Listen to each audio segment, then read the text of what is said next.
Hi guys, I wanted to do something a little different today and just kind of create a new character creation guide aimed at new players. Most of my viewers, I think, are newer players who haven't played the first edition of the game. And character creation took me a while to wrap my head around. I'm still learning some of the ins and outs, but I wanted to kind of make a guide, giving my thoughts about it as far as it goes now, because you can get this, you can read through it, you can read through the whole rule book, but until you start playing the game, you don't know what's going to make an effective character or not. You're just, it's not clear just from the rule book. You need to see the monsters, fight them, see some of the traps, and the dungeon layouts, and things like that, and level up characters a couple times and actually try to buy gear and equipment and whatnot. So now that I have, I'm still a beginner as well, but I'm towards the end of my beginning phase, kind of starting to enter into like intermediate play. And I felt like making a video for those of you who are just getting your game and reading through the rule book for the first time to give you my thoughts. And I feel like my way of categorizing it's kind of helpful. All right, so you have 6 races, 4 in the base game, 2 in the expansion, 2 additional in the expansion. And that's your first choice you need to make when you're making a character, even before class, because they determine all of your starting stats. Now, when you create a character, you do get to roll. The standard way, especially for a new player, is you roll 5 times, 1 for each stat, a d10, and a d6 for your hit points. And then you get to re-roll your 2 lowest rolls. Now, you're going to want to if you get to roll a low hit point roll, you're definitely going to want to re-roll that. And then re-roll whatever your lowest is. If you get a high hit point roll, a 5 or a 6, then, or a 4, maybe even a 4, then re-roll your 2 highest scores. Now, what you do with those stats, you will then get 15 points to add to your stat. Okay? Max of 10 to a single stat. So the way that works is I divide the classes, there are 10 classes in this game, into 3 categories. You basically have your soldier classes. That's going to be your warrior, your knight, your barbarian, and also your ranger, in my opinion. You're going to have your utility classes. That's your rogue and your thief. And then you're going to have your I guess mystical classes, I call them healers, basically. So that's your warrior priest, your mage, your alchemist, and your druid. So depending which one of these 3 categories your character is going to be is how you're going to allocate your stats. So for example, let's start with human. Human's going to start with 30 in every stat. They're even across the board. That sounds boring. They're actually really good. I'll explain why later. But if you're going to make a warrior, because of how skills work in this game, let me just pull up the character sheet real quick. So all of your skills are based on your starting stats, and they're basically all based on dexterity and wisdom. So your combat skill, your range skill, dodge, pick locks are based on dexterity. Your barter, heal, alchemy, perception are based on wisdom, and then your foraging is based on your constitution. Prayers are also based on resolve. So that's a good stat for warrior priests. And arcane arts, which is a wizard stat, is also based on wisdom. Okay? So if you're a human, you're going to roll your scores, right? You're going to give your highest score to your dexterity. You're going to want, say you're a warrior, one of the soldier classes, you're going to give your highest roll to your dexterity and your second highest roll to your strength. And then you're going to divide up the other 3 how you choose. Then you're going to add 10 points to your dexterity, and then you're going to add 5 points to your strength with your 15 bonus stats. So really, because of, if you're a warrior class, a human stat line should read 35, 30, 40, 30, 30, plus your rolls, which you're going to average. Let's say we average those out to 5. So that would be 40 strength, 35 con, 45 dexterity, 35 wisdom, 35 resistance. Okay? If we were going to be a utility character, a rogue or a thief, we would still give plus 10 to dex, and we would give 5 points to wisdom instead of strength. So then our starting stats would look something like 35 strength, 35 constitution, 45 dex, 40 wisdom, and 35 resistance, or resolve. And then if we were going to do a human wizard, we would do the opposite. We would put 10 points into wisdom and then 5 points into dexterity. So you'd end up with 35 strength, 35 constitution, 40 dexterity, 45 wisdom, 35 resolve. See how that works? And that's pretty much how you want to do it, okay, for your starting stats. Now, as far as the characters go, you then have to pick a race, okay? So there are, to me, 3 different categories for these 6 races, and there's 2 for each, interestingly. Right? It feels like it's by design. So you have the human and the duck folk are actually in your middle range, right? With the elf and halfling being highly skilled. They have high dex scores. They both start with 40 here. Yeah,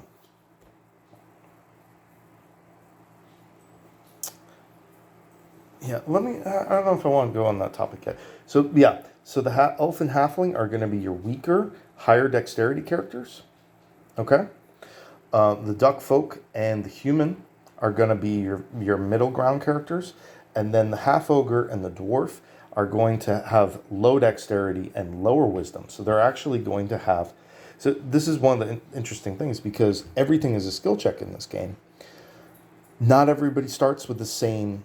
They start with the same amount of stats, except for ogres, but not everyone starts with the same skill level, right? So if you were to take an elf, for example, an elf is going to start with 30 strength. An elf warrior, which compared to a human, would start with 30 strength, or 35 strength, 25 constitution, 55 dexterity, 40 wisdom, and 35 resolve. So the resolve would be the same, but they'd have 10 points higher dexterity and 5 points higher wisdom, meaning they would start with 10 points higher dodge, 10 points higher combat skill, 10 points higher range skill than a human would. And compared to a dwarf, they'd actually have 15 more. So a typical level 1 dwarf warrior might have a 45 combat skill, or only a 45% chance to hit in combat, where an elf might have 60. All right. Now that's going to balance out because of other things in their stats. I actually still really like dwarves, but elves are amazing characters at level 1. So the only stats that really give starting stats are dexterity and wisdom, and compared to a human, an elf will have 10 more dexterity and 5 more wisdom, so an extra 15 base starting points for all of those stats. So all of their dex stats will be 10 points higher, and their wisdom stats will be 5 points higher. Very, very cool. They're the only race that gets a wisdom bonus. No one else starts higher than 30. And only halflings get a dexterity bonus as well. So this makes them better at certain things. Now, an elf warrior and a dwarf warrior are both really, really good, but they're good for different reasons. So the elf warrior will have a very high combat skill and a very high dodge right off the bat, whereas a dwarf will have a very low dodge and a low chance to hit, right? So a lot of people would say, hey, well, let's go with the elf. Well, here's the thing. Stats matter. Stats matter a good deal. Now, this dwarf warrior is going to start with a 40 dex compared to a 55 on the elf. But he's got 15 more points of strength instead of the elf's 35 strength, which isn't terrible. It's passable for a warrior. The dwarf's going to start with 50. So he can already use, at level 1, tier 4 weapons, one-handed. So like a longsword, do 1d12 damage. This would also be one of the only times I would possibly remove a few points of dex to add to strength. If you want to start a dwarf character off, a dwarf warrior or barbarian off at level 1 with 55, so that they can start with like a two-handed greatsword or great axe, or halberd. That's acceptable as well. But that's like the only time I would. These aren't hard rules. These are just rules, guidelines for beginners. So even though the elf is going to have significantly higher skill points, the dwarf is going to have more strength, which allows him to equip stronger weapons that are going to deal more damage. That 35 strength is only going to allow you to equip tier 2 weapons. You have to have 40 strength before you're allowed to equip tier 3 weapons one-handed. You can equip them two-handed, but before you can equip them one-handed, you need 40 strength. And you can't equip tier 4 weapons at all. So he's going to be limited in his weaponry compared to the dwarf. He's going to not hit nearly as hard. And even though that dwarf is going to have a hard time hitting, you can make up with that through power attacks. Power attacks are when you use both action points to strike an enemy. But you get a plus 20 to your combat skill for that single hit. Now, people don't like doing it because it removes your ability to parry and dodge, and it makes you get a plus 10 for the enemy to hit you next turn. But for a dwarf, that's less of a problem than for an elf. An elf warrior would almost never power attack because they already have a high chance to hit, so it doesn't really make sense. Whereas it's hugely beneficial for the dwarf. Also, the dwarf's low dexterity is going to mean he's going to have and low combat skill means he's going to have a low chance to parry and a low chance to dodge anyway. So it's not as big of a sacrifice to give those up.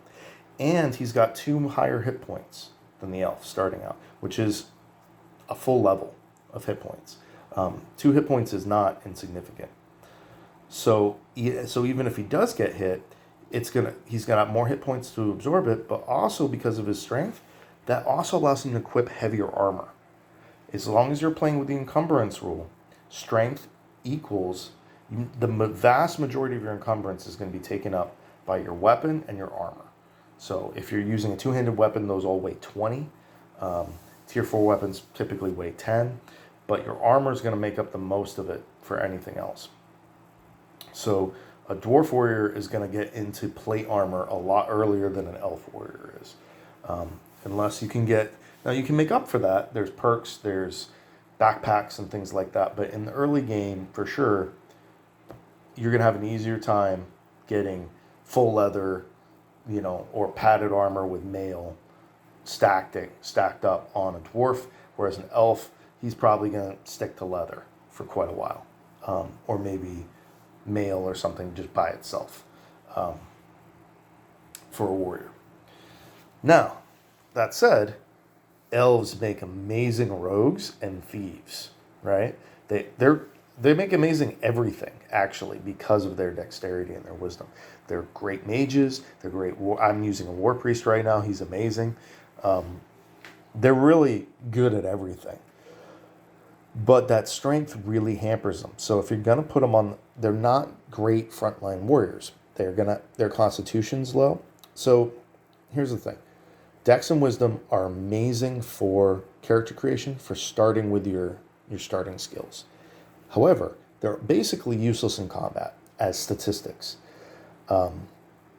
Dexterity is good for like getting away from traps. Wisdom is mainly for, it may be using some magic. I'm not sure. I haven't gotten a ton of that involved yet, but it's not really combat stat. It mainly comes into play in like rest situations. But your strength matters a great deal. Your constitution matters a good deal as well, because you're going to get attacked by enemies that can cause poison and disease, and that's how you save against that. And then resolve is also an important combat stat for protecting yourself against fear and from having that lower your combat skill, your chances to hit. But strength is by far, and constitution also can give you natural armor later on. So strength, constitution, and resolve are combat stats. Dex and wisdom are not. even though they give you really high starting skills. Also, even though you can start, you could make an elf barbarian, max out your dex, and you could start with a combat skill basically at 70 at level 1, which is awesome until you realize, oh, you can only raise it to 80. So then all the cheap bonuses you get from leveling up, you can't even really use them after like 2 levels. You're already capped out. So you almost start too good at some things. So, that's to be taken into consideration too. So basically what I'm saying is half ogre and a dwarf are good warriors despite the fact that they have low dex. You're just going to have to power attack with them a lot more often, and they're just a different type of warrior. Whereas if you were to put an elf or a halfling warrior up front, they're not going to power attack. And the other benefit of power attacking is you get to re-roll your damage dice. So if you're using a longsword, which is a tier 4 weapon, or a tier 5 weapon, which are typically 1d12s for damage, re-rolling is a big benefit because you can roll a 1 or a 2, a d12 is a pretty wide range. But if you're using only tier 2 weapons, you're generally going to be rolling d6s. Re-rolling a d6 compared to a d12 is not nearly as strong of a benefit, right? So that's another reason why power attacking is more for half ogres, dwarves, not so much for elves and halflings. An elf or halfling warrior is going to sit up front, is going to strike once, and then enter parry stance. And that way they can basically guarantee a free parry because you get that plus 15 bonus from the parry stance, especially if you're using a shield. But even if you're not, you can still parry with your weapon. And that high dodge that they can take advantage of. So they're able to get in. They only strike for a little bit of damage, but then they're able to sit there and just avoid attacks. Whereas the dwarf and half ogre are more gonna take those hits. So they're gonna need some form of healing, and their armor is gonna be a more important factor. So yeah, I just wanted to talk about that. And then the human, will come out with 40 strength, which is enough for tier 3 weapons, 35 constitution, but he's still gonna have 45 dexterity at level 1 with 35 wisdom and 35 resolve. So those are good sweet spots. So his to hit, it will be above 50 for a warrior or a barbarian. He'll have a 50 plus combat skill. It won't be 60 plus like an elf, but it won't be 40 plus like a dwarf. And he's still going to have decent constitution and good enough strength, and he can really grow into that role really well. So over time, I actually feel like the human's probably the best of those options for a warrior or maybe even a ranger. He also gets a random talent, and he gets an extra hit point compared to an elf, and 2 compared to a halfling, less than dwarves and ogres. But anyway, and then Duckfolk is similarly to a human. He trades 5 strength and 5 constitution, so he's a little bit weaker for 10 resolve.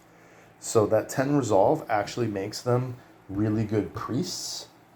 And he also gets some really nice traits. So he gets magic resistance, the ability to swim. Hold on a sec, I gotta check my cooking. Okay. Let me start over. So dwarf is going to have the highest strength of, we'll talk about half ogre a little bit afterwards. We'll talk about these 5 first. The dwarf is going to have your highest base strength. He's going to have good constitution. He's going to have your lowest stats. He's going to have low dex, low wisdom. That said, strength is a very important stat, and it's much easier to raise skill points than it is to raise stats. Okay, you can train your skills at your guilds, especially the ones that are important to your class. You can always train the ones that are important to your class. You cannot train your stats. And stats are generally more expensive at level up bonuses as well. And you get a lot fewer opportunities to raise them. Your combat skill is going to raise up over time because you're striking all the time. And if you roll a perfect score, which is a 1 through 5 on a D100, you get a +1 to your combat skill. You're not rolling strength skill stats all the time. I've only rolled it maybe 3 or 4 times. In 20, 30 hours of playing, I've rolled combat skill 500, 600, 700 times. Okay. Your elf is going to have your highest starting skills because of that dexterity and wisdom, but its constitution and strength are going to be pretty low. Halfling is going to have the same dexterity as an elf, regular wisdom, still better than a dwarf, but similar to a human, and a little bit less strength even than an elf. So these characters are great for thieves, and they're also really good for war priests, I think, because of that resolve. They get a really high starting prayer score. They're interesting. They really are. That luck bonus, I like them. They seem a little underpowered, but I do like them quite a bit. I want to mess around with them some more. Humans, very well balanced. You can absolutely make an all-human party with your classes and do very, very well. And that might be a good suggestion for newcomers. Maybe do 3 humans and then take your utility class and make that. Make your utility and mage class elves, and then make your 2... Oh, yeah, I'll get to that in a second too. And then duck folk are very similar to humans. They're pretty well balanced. So they have a little bit less strength and constitution than a human, but more than an elf or a halfling. They don't have the dex or wisdom bonus though. So they're a little odd. They're odd ducks, basically. They're kind of like a stronger halfling without the skill bonuses, or they're like a stronger elf, I guess, without the skill bonuses and getting the resolve. Their real benefit is their traits that they start with. So magic resistance allows them to shake off spells from enemies. Natural swimmer allows them to swim, and natural killer allows them to do an extra d6 damage from behind. So they make excellent rogues, and I would say excellent priests as well. I haven't played them yet, though. I'm excited to. I just haven't gotten around to it. Half ogres are a little special because they have extra stats. Everybody else starts with 30, 150 between the 5 stats. Ogres have 90, 105, 120, 160. So they get an extra 10 points. They also get a full extra hit point die. And they have the highest bonus. So an average roll for an ogre, half ogre, would be like 16 hit points, whereas it would be 11 for a dwarf, which is the next highest. And a halfling would be looking at 8 at level 1. Now, half ogres are going to start with, essentially, a half ogre warrior would start with 55 strength, 60 strength, 45 constitution, 40 dexterity, 20 wisdom, and 45 resolve. So they have higher than average resolve, they have higher than average constitution, they have 20 points more than a human for strength, but they have a below average dex and really low wisdom. Now, that really low wisdom is not a big deal if you're a warrior or barbarian. They're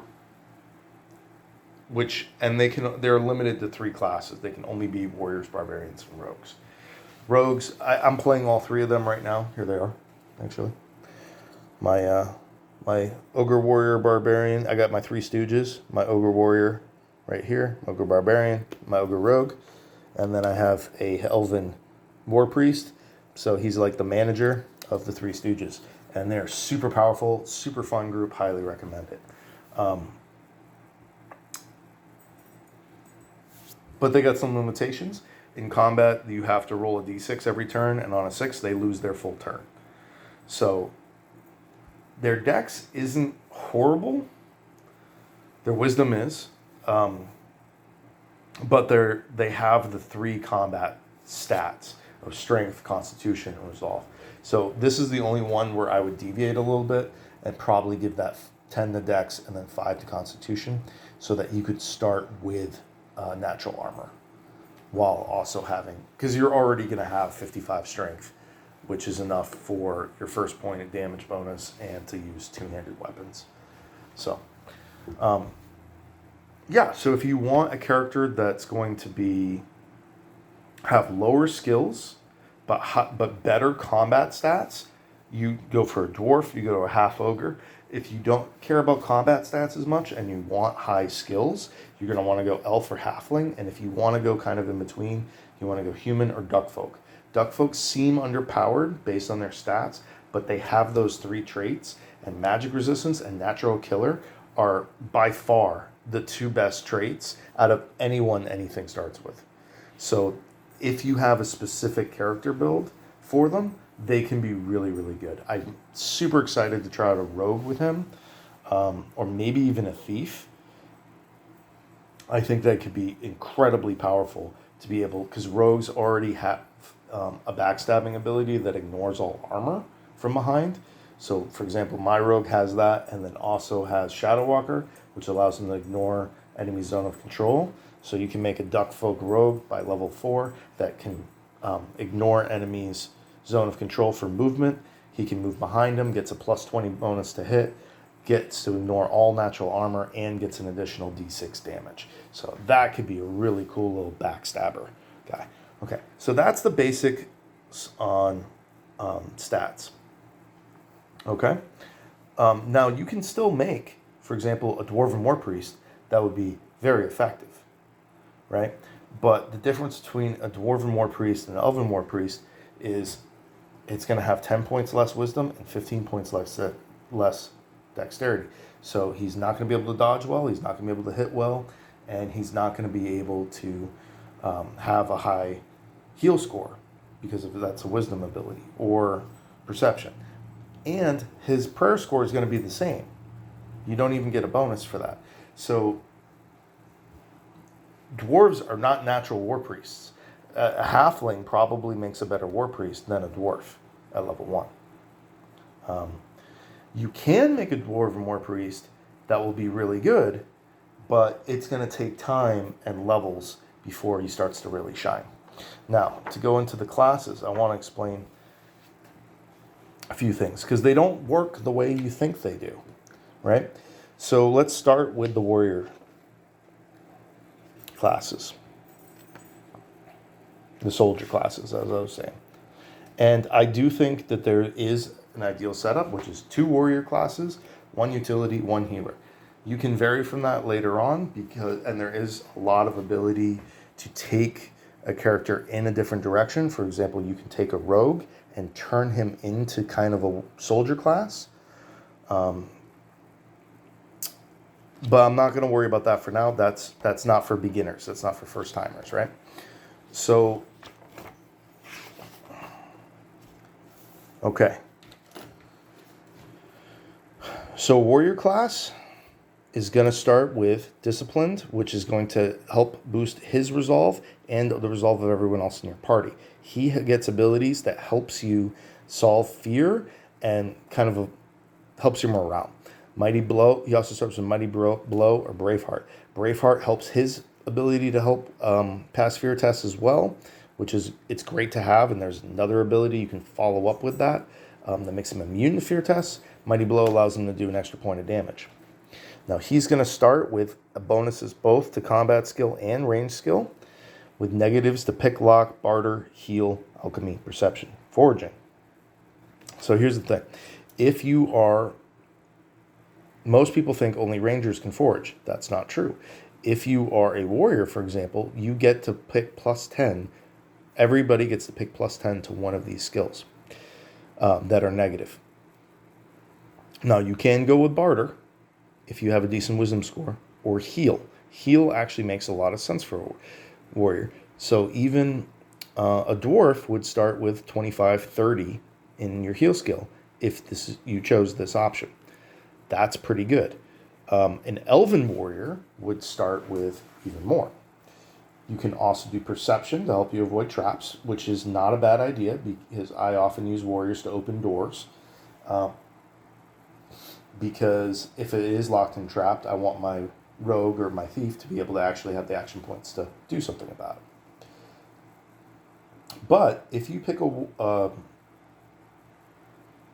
ogre, half ogre, you're going to have such a high constitution, which is your foraging score, that this actually might be an option.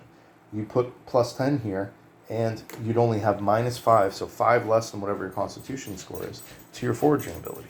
And you can find items that will boost that further.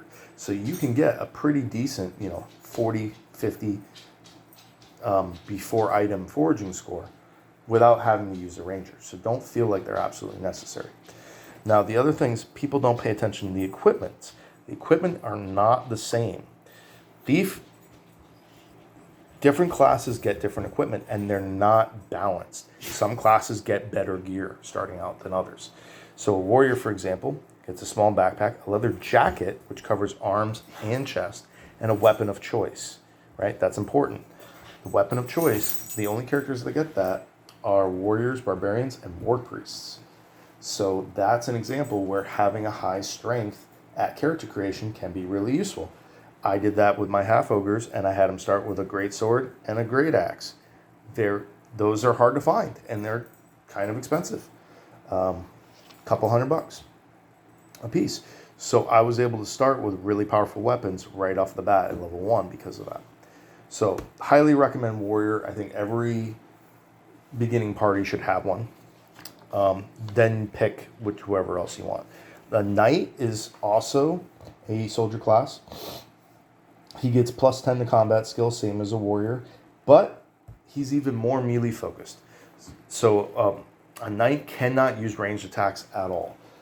Now, there are thrown weapons that you can equip in quick slots. So this warrior could have throwing javelins or throwing axes or something like that if an enemy's just out of reach. But the knight can't do that. The knight has the same dodge, worse pick locks. He's got a bonus actually to barter, and he's got -15 to heal, which is a little bit worse as well. Now, only got a -10 perception, so that's probably what you would go with there.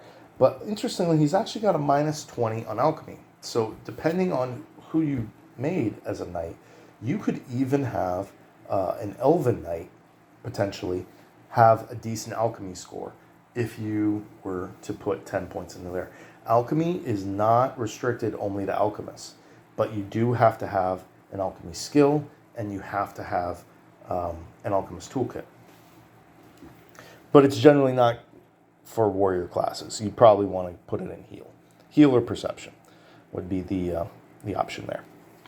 Now, knights also start with a lot better gear than other people. A sword of your choice, 2 random pieces of metal armor, chain or plate, and double the amount of money. Everyone else starts at 150. They start with 300. I haven't played a knight yet, though. Now, you also have barbarian. Barbarians basically just start with a weapon. They don't get any armor at all. But barbarian's going to start with +15 to your combat skill. So this might be a better option for like a dwarf character because they need that extra combat skill at level 1. And it's hard to get. And they can benefit from using a heavier weapon with their frenzy. They're the most offensive of the soldier classes, at least melee-wise. Now, he's also going to get a bonus to dodge. So he's going to get an additional 5 points in combat skill and an additional 5 points in dodge. Now, you could put your +10 into range skill if you choose to. You could also put into heal or even foraging if you're an ogre. Or even perception. And that would actually give you a +5. Although I wouldn't do that for a dwarf. All right? Very good. And then ranger is interesting as well. Ranger, I really want to play ranger. I had one in my first party that got wiped. I want to play one again and really see what talents are available for them. There's so many cool range combat talents that I feel like rangers get really, really powerful later on. But they really still are soldiers. They have something interesting in the level up abilities here, which is also important to pay attention to. So for example, if you are a barbarian, you can raise your strength, dexterity, constitution pretty easily. Combat skill, super easy, and that's it. Warrior, same. Strength, dexterity, constitution, combat skill. But also range skill is easier for a warrior. Oh, it's okay, puppies. Yeah. Hold on. I'm shooting a video. Now, a ranger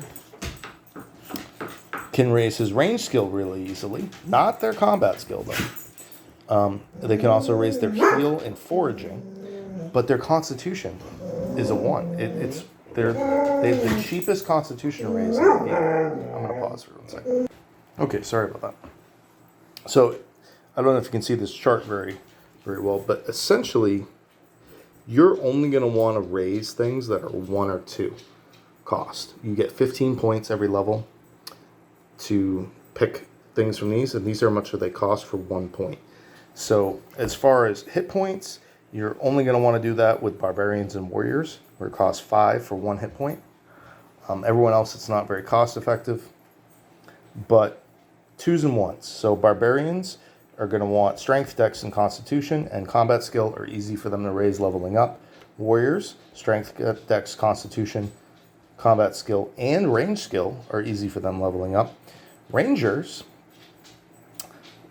get dexterity, constitution, range skill, perception, healing, and foraging. But their constitution is a 1, which is the cheapest anyone else in the game gets it. Only warriors and barbarians even get it at a 2. So they can get 5 constitution basically for free every level. So even though they're a range class, you can get 45 constitution with them over by level 10, added on to whatever their base is. So even, and there's no reason not to max out your constitution and get that natural armor on your ranger, which will protect you from disease, poison, and give you that natural armor. So they actually have some potential there as melee characters if you can get their combat skill up, which I think you can train their combat skill in their guild. So I'd have to double check that. Also, the warrior priest, as far as stats go, only his resolve is easy to raise, but he can raise combat skill, range skill, heal, and battle prayer cheaply. Wizard, wisdom, perception, heal, arcane arts, and barter. Thief, dexterity, range skill, dodge, pick lock, perception.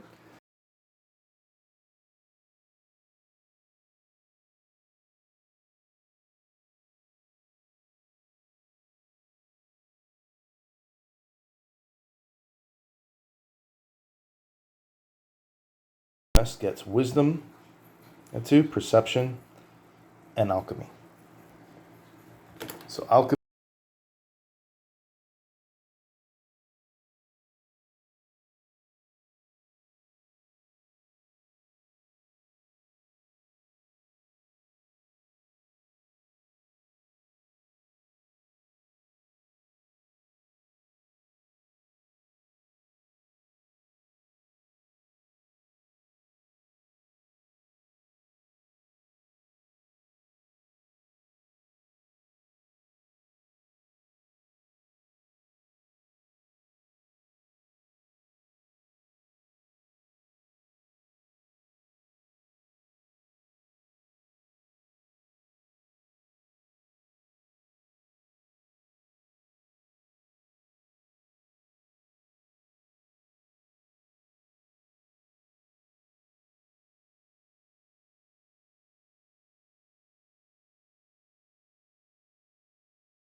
which are 2 squares wide. And most of the enemies appear in doorways, which are also 2 squares wide. So even if you're in a large room, as long as you're in the doorway, you can usually block it off with 2 people. So if your 2 people can stand there and take hits, whether that's through armor, hit points like with an ogre or a dwarf, or it's somebody sitting there just in being in parry stance, holding the line so that the players behind can do their damage, then that's how you do that. You really need two, and I feel like most players are doing just one, and that's what's causing. That's what I did. I ended up with my first party was a barbarian, a war priest, a ranger, and a thief, and I was like, oh, okay, that seems like a balanced party. Well, it's really not, because I mean, technically that follows the rule, but I played the ranger like a utility character. I used him exclusively ranged. And then when my priest died, I replaced him with a rogue.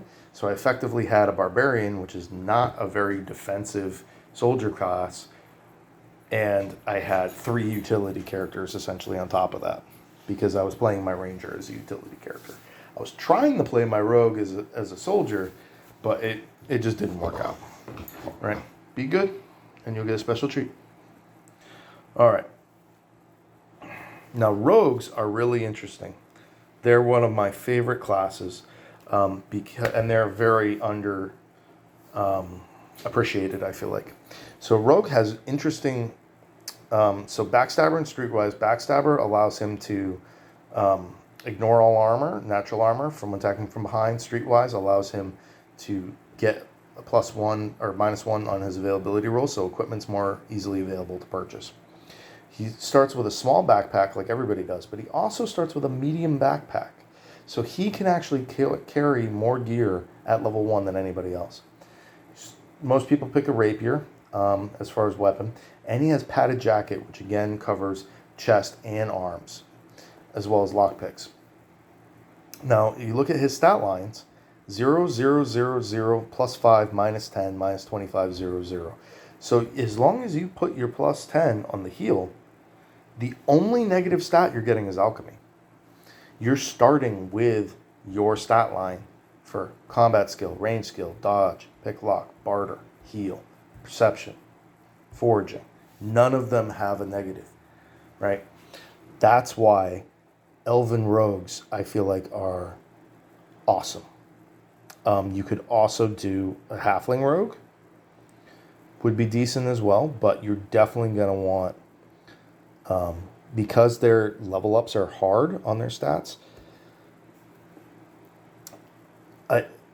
I just love that they get no negatives there. You can do a lot with that. Now, also when they specialize, if you take the sellsword class, you get access to the Fighters Guild. So then you have both the Dark Guild for thieves and the Fighters Guild. And you can train in both of them, and you can train, I believe, combat skill, range skill, dodge, pick lock, barter, heal, perception, everything except alchemy and foraging. So you don't get that if you take the Tomb Robber. You don't get access to all of those. But if you take the sellsword, you can basically purchase all of your skills after level 5. Slowly over time. But levels 1 to 4 are a little rough. So I recommend either a halfling or a elf for that. But, you know, what do I know? I'm playing with a half ogre one right now that's got the higher stats. And I'm hoping once I can get his combat skill up, he's just going to be a beast like everybody else is. But this character can be kind of like a fighter. So he's like a fighter that still has skills. That's kind of how I look at him. So he's a fighter that can pick locks and has, so he can still a warrior, for example, kind of has to pick one. Do you want to barter? Do you want to heal? Knight has a good barter. Do you want perception? Right? Do you want foraging? You kind of have to pick one of those. A rogue kind of gets all of them. So he can be very well rounded. But yeah, he's interesting. Thief, however, is a little different. Thief gets much better skills, stats. He's going to get a -5 to combat skill, which is probably the one you're going to give your +10 to. But then he gets +5 range, +5 dodge, +10 pick lock, 0 barter, -20 heal, so he sucks at healing and alchemy, +10 perception, -20 foraging. So he's not going. Thief is not going to forage. They're not going to heal. They're not going to do alchemy, but they're going to do everything else great. The problem with thieves is that they actually have a weapon limitation. They're the only class in the game that has this. They can never go above class 2. So they can use ranged weapons. This is actually the ranged character to me. The ranger, yeah, okay, they start with a longbow, but a ranger can still use a greatsword. They can still wear chainmail and stand up there with a long sword and a shield and be badass. A thief can't really use shields, and so he's pretty much stuck with a rapier as his best weapon. You know, he can probably maybe give him dual wielding, give him a rapier and a short sword, but you need 60 dex for that. That's quite a bit for not a huge bonus, and it just doesn't really make sense. So the best thing for them is to take ranged weapons, which halflings get penalties to that. They can't use all the ranged weapons. To their height, cannot use longbows or elven bows. So you can use a crossbow, but really, this should be your ranged character. So don't make a halfling thief. I know that's what the picture is. It's trying to trick you. Don't make a dwarf war priest. It's trying to trick you. Okay? Like, it's not Dungeons and Dragons. It's not that system. Yeah. These are awesome. They're awesome. But they're not great at combat. They're never going to be good at melee because they can't use decent armor and they can't use decent weapons. So just make them a ranged character. So much easier. And it allows you can get that range skill really high. Like, make him an elf. Make an elven thief. Give him a really high range skill. He's going to have awesome stats. And then you can just use all of their talents on the stuff that gives you more money. That lets you re-roll treasures and things like that. And you don't have to use them as a combat person. You just have to worry about them pick their perception and their pick lock skill and their range skill. And that's really it. They're going to get rid of traps. They're going to open your doors. And they're going to find lots of treasures and get bonuses to that. So, super good. I would skip them for a first character, though. This is kind of like they're like a magic find character, right? And picking locks is not necessary. You can just bash that shit open. You can, yeah, your threat level goes up, so what?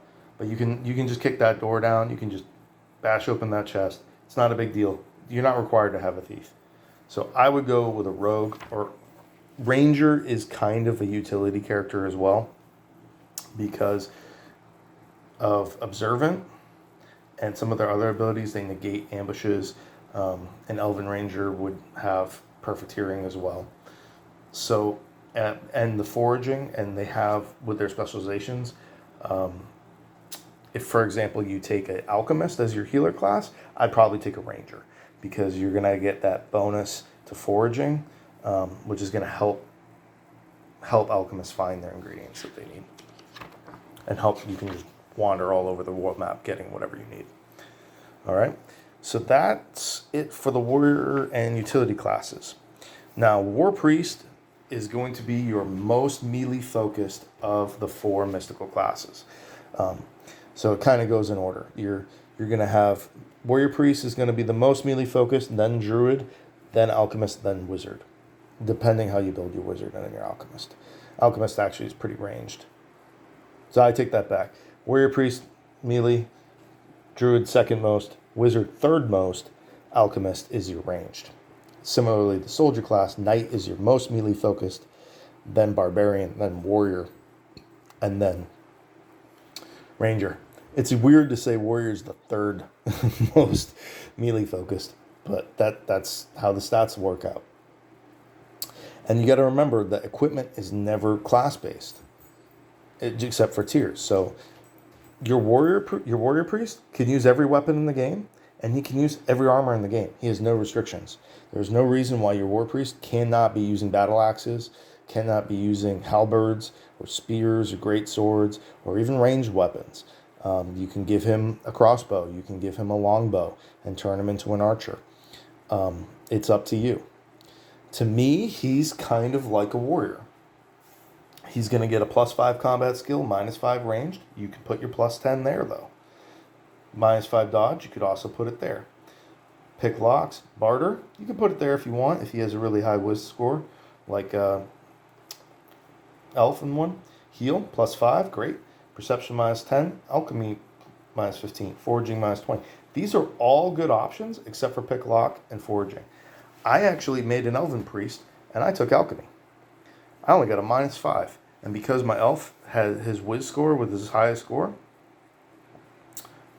War Priest is one of the other exceptions, by the way, to the stats, where I would actually give some points to Resolve after Wisdom, like maybe before Dex. But anyway, you can build a War Priest out a lot of different ways. Okay? Like I said, you can make him an archer. You can make him a melee character in plate. You can...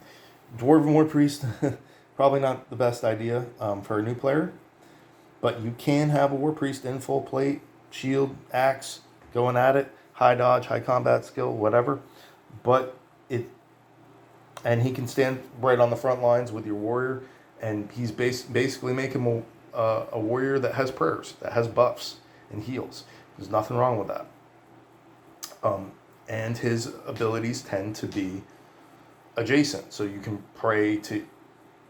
You heal somebody who is adjacent to you, right? But you can also... I gave my guy a spear. He stands in the back. He has a spear and a crossbow pistol right now. He stands in the back and he gets in hits when he can, but he doesn't go into engage in melee combat. He stands back and heals. And that's his job. That's his role, and he does really, really well at it. Love Warrior Priests. Great option for a new player. However, all 4 of these mystical characters can actually heal. A wizard can heal as well. They have spells that heal. Now, the level 1 spell, I haven't used one yet, so I'm not sure how effective they are, but they do have that ability.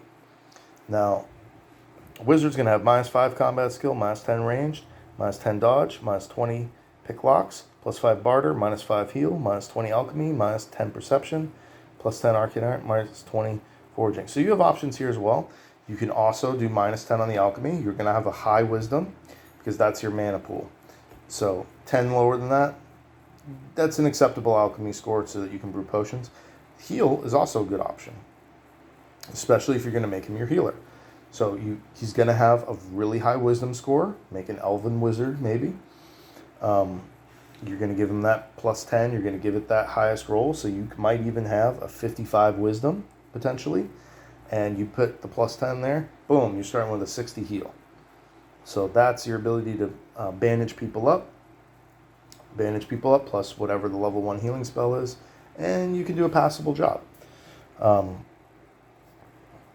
You could also put it into combat skill or range skill, depending on how you want to build them. So remember, there's very few limitations. So a wizard can absolutely fight with a javelin spear in one hand and a magic staff in the other, because there are magic staves that give bonuses, while wearing studded leather armor. There's nothing wrong with that. You can give him a crossbow. You can have him sit there with a longbow and pluck away. Okay? It's not D&D. Remember that. He doesn't have to wear cloth and use staves. You can give him a sword and a shield. He just can't go above tier 2. And there is, one of the specializations is a battle wizard class that has special rules to allow them to wear heavier armor. So there are wizards out there, wizard builds, where you can wear chainmail, especially mithril chainmail, and be fighting with a long sword with a staff. Or my recommendation would be a javelin with a staff. So very cool. You have options, but remember, even though those starting stats are not great, I don't know if I'm going to get into these today, the talents and perks. A wizard can raise their wisdom, perception, their heal, arcane arts, and barter. Barter very cheaply. You know, they can raise barter as cheap as anything. So you can give yourself, once your arcane arts max out, I would assume your barter would be going up. So they're very, very good at haggling, helping you get bonuses there. A druid, I have not played a druid.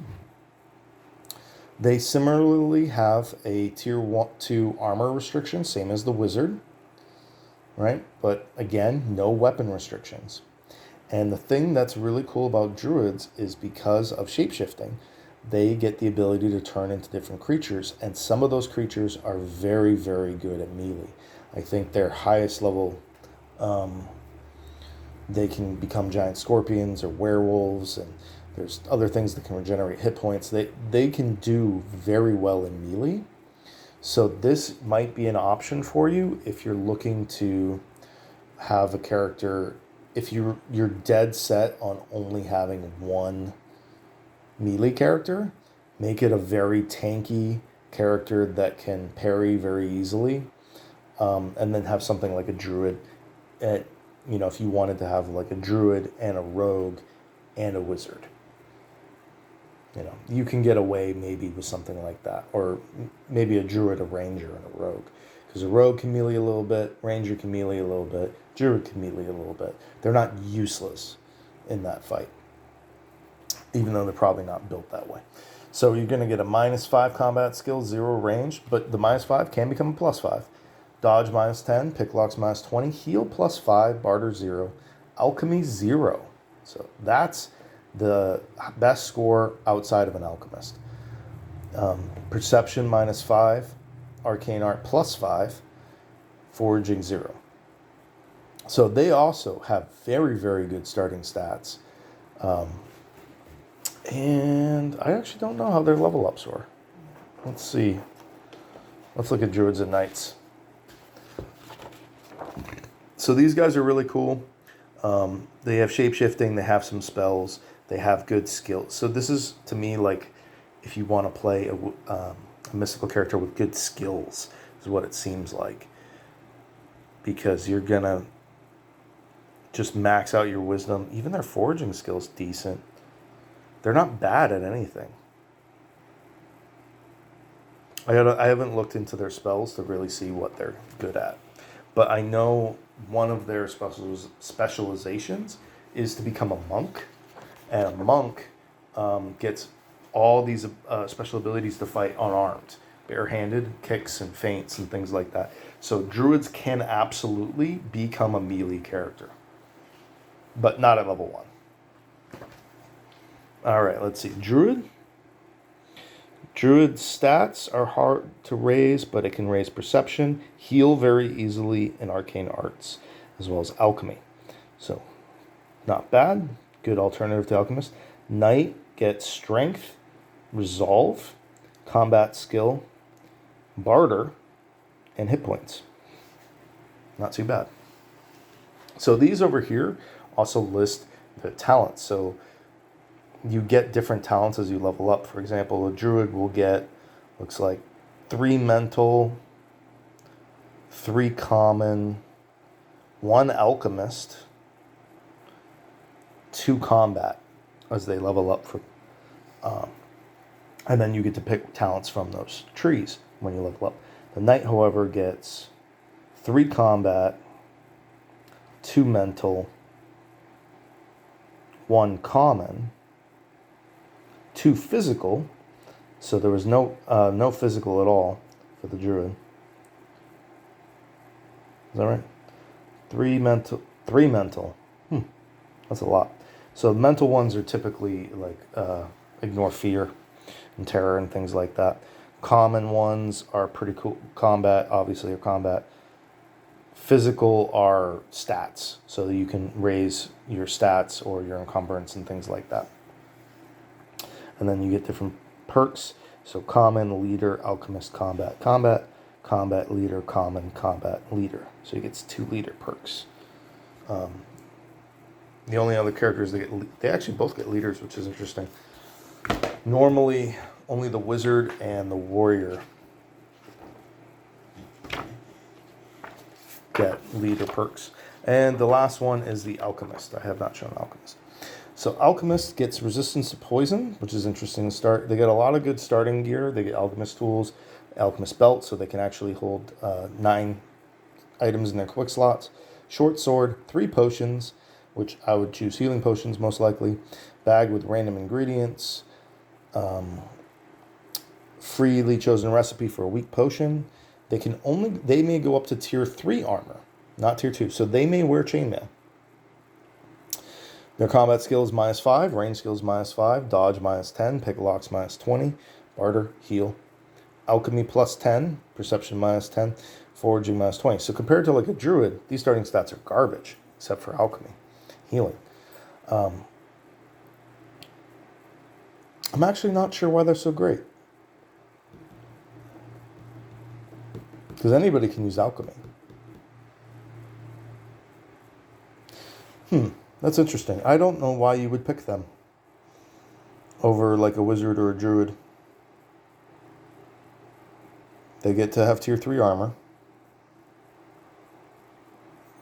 Let's see what... Maybe they must get alchemist talents. That's the only thing that makes sense. I'll have to play one and figure it out. So it's just very unclear, like I said, how some of this stuff works out. So alchemists and the alchemists their skills start terrible and they level up terribly. Yes, okay. So an alchemist gets 4 talents from the alchemist pool. And then they get 2 mental, 2 common, and 1 combat. You get 9. And then for perks, they also get 2 from an alchemist perk pool. And I don't believe anyone else gets an alchemist perk. And nobody else gets an alchemist talent, except for that druid gets 1, which I thought was strange. So I'm just going to look at those real quick, because I'm just curious. What kind of cool stuff is there? Here's alchemist talents. Expert mixer. Okay, +1 damage to potions. +1 to searching for ingredients. +10 when harvesting parts. May reroll to see what's been gathered. Healing potions, heal 2 more hit points. +10 range skill when throwing a potion. Poisons inflict 2 additional HP per turn. That's actually really good, because poisons are only going to do 1. So going from 1 to 3 hit points per turn on an enemy is actually really good. And all stat potions getting additional plus. That's okay. It's not crazy. I don't think that's particularly worth a whole character. Oh, what's an alchemist perk?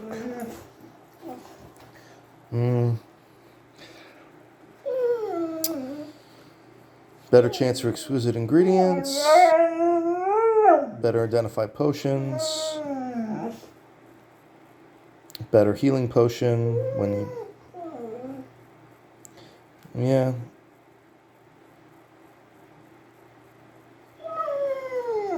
Yeah, that's pretty good. Surgeon gets more parts. Reroll to decide what potion you mix. I mean, they're fine. I guess it's like a crafting character. So I don't think it's particularly good. But my alchemist that I'm probably going to make is going to be a dwarven alchemist that I'm going to give a bunch of mining skills to. And then I'm going to make him an artificer that he doesn't even get talents for becoming an artificer. It literally just gives you a bunch of different stuff you're allowed to build that nobody else can build. So it's a crafting class. It's kind of how I see it. What's the other version? Witch, which gives you some basic magic. But they are probably your easiest access to healing potions, so there is that there. And I think they can make decent range characters. So anyway, if I didn't confuse you guys too much, the gist of it is, if you're going to make a new party, I would make 2 soldier characters. A warrior and barbarian's a great start. Or you can maybe get by with a ranger, but give that ranger a melee weapon and have them switch at lower levels. Then make a rogue or a thief, depending on what you want to do. I'd recommend either one, whatever you want to do. And then pick one of those 4 classes: druid, alchemist, war priest, or mage. And for those characters, give them a javelin, give them a spear. It has a range of 2. You can attack through your own allies from behind. So you can have, if this is a hallway, we're in combat, I can have my 2 guys right here. Those are my 2 soldiers. I got my priest here, I got my rogue here. I give him, he has a javelin, he has a halberd. Those are both the 2 spear weapons, and they can both attack through. So these guys can't get hit, and they can attack through. Do that. Or give them ranged weapons. But ranged weapons have penalties, and they cost money. Ammo costs money. So, have 2 warrior classes, have 2 guys back here. And remember, even wizards can wear armor and use spears. Okay? It takes a little bit getting used to. It's not cheating to give a wizard a shield, a spear, and leather armor and let him stab people to death. It's what you're supposed to do. Okay, guys, I hope that, and I would stick to humans and elves for the first few characters. Halflings have some serious drawbacks, as do dwarves. The dwarf starting stats are pretty low. I wouldn't start with a dwarf unless you're going for a warrior or barbarian, maybe a knight.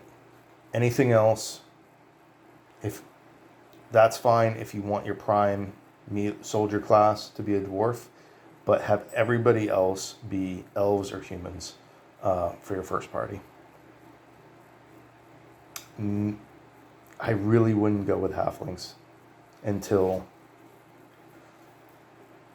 I wouldn't go with it. The size restriction is not good for thieves. Maybe a halfling rogue, but if you're going to go that route, you're better off just going with an elf. So, all right, I hope this helped some of you guys.